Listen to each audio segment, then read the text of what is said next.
अस्सलाम वालेकुम नाज़रीन, मैं हूं लुकमान अली और आप देख रहे हैं मेरा यूट्यूब चैनल। एक बहुत बड़ी ब्रेकिंग न्यूज़ के साथ आपके सामने हाजिर हूं। एक तरफ बाबर आजम इस्तीफा देते हैं और दूसरी जानिब पीसीबी बगैर कोई लम्हा ज़ाया किए उस इस्तीफे को मंजूर कर लेता है। क्या कहानी ऐसे ही है? मैं आपको अंदरूनी कहानी बताऊंगा कि बाबर आजम के साथ हुआ क्या है और अब अगला कप्तान कौन होगा, उस हवाले से चेयरमैन पीसीबी मोहसिन नकवी की जानिब से फैसला कर लिया गया है। मैं आपके सामने डिटेल रखने लगा हूं और ये तमाम तर सूरत हाल जो एकदम से तब्दील हुई है। पाकिस्तान T20 वर्ल्ड कप में बुरी परफॉर्मेंस दिए हुए बाबर आजम की कप्तानी में 3 माह हो चुके हैं, लेकिन इस्तीफा अब क्यों दिया और वो फौरी तौर पर मंजूर क्यों हुआ और फिर नया कैप्टन कौन है? ये तमाम सवालात और इनके जवाब मैं आपके सामने रखूंगा। आपने इस वीडियो को आखिर तक देखना है और वो तमाम दोस्त जो पहली बार हमारे चैनल पर आए हैं उनको वेलकम कहता हूं। ये आपका चैनल है और आपका प्लेटफॉर्म है, इसे सब्सक्राइब कीजिएगा। यहाँ आपको बहुत सारी इनसाइड स्टोरीज मिलेंगी। एक काफ़ी लंबे अरसे के बाद आपके सामने हाजिर हूँ, लेकिन अब इंशाल्लाह रेगुलर वीडियोस इस चैनल से आप देख सकेंगे। तो दोस्तों, मैं आपके सामने डिटेल रखता हूँ। सबसे पहले तो बल्कि आप कमेंट्स में तमाम दोस्त जितने वीडियोस देख रहे हैं वो अपनी राय दें कि क्या बाबर आजम का इस्तीफा देना दुरुस्त फैसला है या नहीं है, और आपके ख्याल में, आपकी राय में नेक्स्ट कैप्टन कौन होना चाहिए, यह आपने कमेंट्स में बताना है जितने दोस्त वीडियो देख रहे हैं।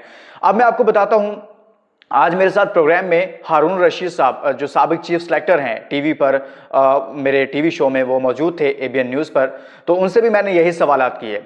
असल में हुआ यह है कि उन्होंने भी ये बताया कि जो बाबर के करीबी सर्कल था उसने भी बाबर को यह मशवरा दिया कि अब आप रिजाइन कर दें, अब आप इस्तीफा दे दें और अपनी सिर्फ और सिर्फ बैटिंग पर फोकस करें। अब मजीद जो ब्लेम गेम है उसका हिस्सा ना बने।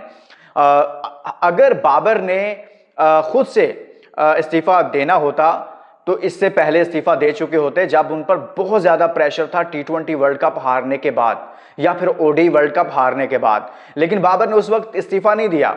उस वक्त वो डट गए कि भाई मेरा तो कोई कसूर ही नहीं है। अब हुआ यह है कि पीसीबी ये सोच रहा है कि भाई इतनी सारी, यानी कि बाबर आजम के क्रेडिट पे क्या है, उनके प्रोफाइल में है कि उन्होंने उनकी कप्तानी में पाकिस्तान 3 T20 वर्ल्ड कप खेला और तीनों के तीनों में कोई ट्रॉफी बाबर आजम नहीं जीत सके।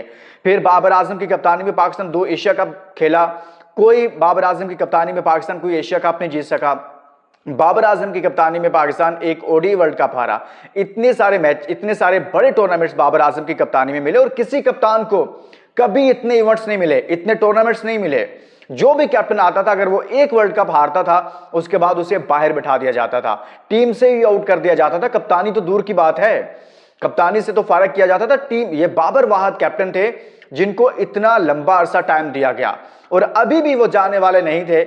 लेकिन हुआ यह है कि एक तरफ तो गैरी क्रिस्टन ये सोच रहे थे, चेयरमैन पीसीबी ने उनको इख्तियारात दे दिए हैं अगली टीम बनाने के हवाले से। सामने चैंपियंस ट्रॉफी है, उन्होंने ये प्लान किया हुआ था कि भाई हमने T20 के लिए हारिस को कैप्टन बनाना है, यंग कैप्टन लेकर आना है, और बाबर को कह रहे थे कि आप T20 को छोड़ें। लेकिन बाबर आजम ने यहां पर यह किया अपने करीबी लोगों से मशवरे के बाद कि भाई मैं 50 ओडीआई क्रिकेट से भी कप्तानी छोड़ रहा हूं। बुनियादी तौर पर हुआ यह है कि बाबर आजम को भी नजर आ गया है, वरना बाबर आजम कभी भी नहीं जाने वाले थे। वो इसलिए नहीं गए कि उनकी परफॉर्मेंसेस बहुत बुरी थी बतौर कप्तान, बड़े कोई टूर्नामेंट्स नहीं जीत सके। हालांकि उनकी कप्तानी में पाकिस्तान T20 मैचेस बहुत ज्यादा जीता और इसी तरह से ओडी मैचेस भी बहुत ज्यादा जीता, लेकिन कोई बड़ा टूर्नामेंट नहीं जीत सके। बाबर इसलिए गए हैं कि बाबर को यह नजर आ रहा है कि भाई अब जो है, एक तो मेरी बैट से परफॉर्मेंस नहीं आ रही, दूसरा मेरे बतौर कैप्टन टीम कोई इवेंट्स नहीं जीत पाई, तो बजाय इसकी कि मैं ज्यादा बर्डन लूं और मैं हमेशा के लिए टीम से ही फारग हो जाऊं, अब चूंकि आपको पता है जहीर अब्बास साहब पाकिस्तान के लेजेंड है, वो भी अभी परसों उन्होंने कहा 2 दिन पहले कि बाबर आजम अगर परफॉर्म नहीं करते तो इनको टीम से आउट कर देना चाहिए। यानी कि नौबत यहां तक आ गई थी कि बाबर पर आवाजें उठ रही थी कि कप्तानी तो दूर की बात है, इनको टीम से बाहर करें। इसलिए बाबर ने यह फैसला किया है। अब मैं आपको बताता हूं अगले कैप्टन के हवाले से, बल्कि उससे पहले मेरी एक बात सुनिएगा। आपको पता है ये इख्तलाफ कहां से शुरू हुआ था टीम के अंदर? ये काकूल एकेडमी में जब ये लोग ट्रेनिंग कर रहे थे वहां पर इनका इख्तलाफ हुआ था। शाहीन अफरीदी को जब कैप्टन बनाया गया था दोबारा, शाहीन ने बाबर से पूछा वहां पर कि अगर आप कैप्टन बनना चाहते हैं तो मैं साइड पर हो जाता हूं, मुझे कोई मसला नहीं है, मैं आपकी कप्तानी में पहले भी खेला हूं, अब भी खेलूंगा। लेकिन बाबर ने शाहीन को कहा नहीं, आपको कैप्टन बनाया गया है, आप, मुझे कोई एतराज नहीं। लेकिन हुआ क्या कि उधर 3 दिन के बाद 4 दिन के बाद बाबर आजम को दोबारा से कैप्टन अनाउंस कर दिया गया। शाहीन अफरीदी को गुस्सा इस बात का है कि भाई ये मेरे साथ इन्होंने क्या किया है। हालांकि आपको याद होगा कि शाहीन ने जितनी अच्छी परफॉर्मेंसेस दी हैं वो बाबर की कप्तानी में दी हैं, बहुत सारे मैचेस जितवाए पाकिस्तान को, मैन ऑफ द मैच कई मरतबा बना। तो फिर एक बंदा खुद से ये कह रहा था कि भाई अगर आपको मसला है तो बता दो, आप बताएं भी नहीं और दूसरी जानिब जाकर आप खुद कैप्टन बन जाए दोबारा से और उसे 2 माह के बाद कप्तानी से हटवा दें। अब नया कैप्टन जो आ रहे हैं वो नाम आ रहा है मोहम्मद रिजवान का। मैं आपके सामने भी सवाल रखता हूं, क्या मोहम्मद रिजवान कैप्टन होंगे? मैंने आज हारून रशीद साहब के सामने भी ये सवाल रखा। अब जो नाम सामने आया है फाइनली पीसीबी के पावर कॉरिडोर्स के अंदर, और पाकिस्तान क्रिकेट बोर्ड जो फैसला कर रहा है, ज्यादातर मैंडेट दिया हुआ है सिलेक्शन कमेटी को भी नहीं दिया, कोच को दिया हुआ है, कोच को, गोरे कोच को, गैरी क्रिस्टन को दिया है कि भाई आपने डिसाइड करना है कि अगला कैप्टन कौन होगा। तो उनका तमाम तर जो नुक्ता नजर है वो है कि मोहम्मद रिजवान को कैप्टन बनाया जाएगा।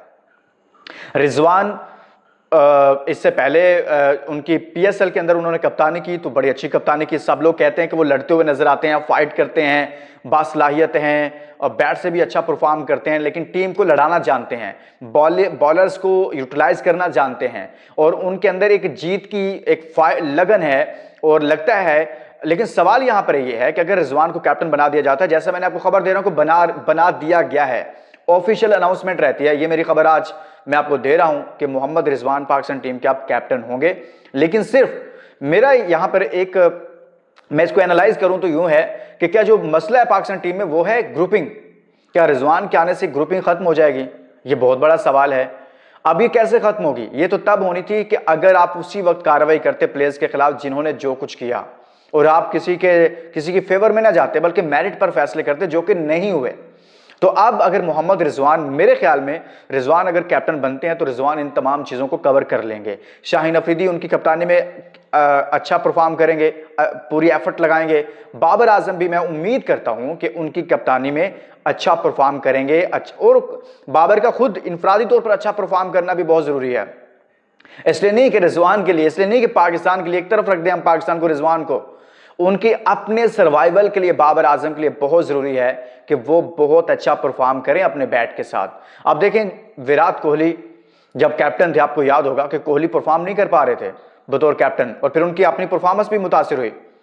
फिर विराट कोहली ने कैप्टनसी छोड़ी और विराट ने कमबैक किया।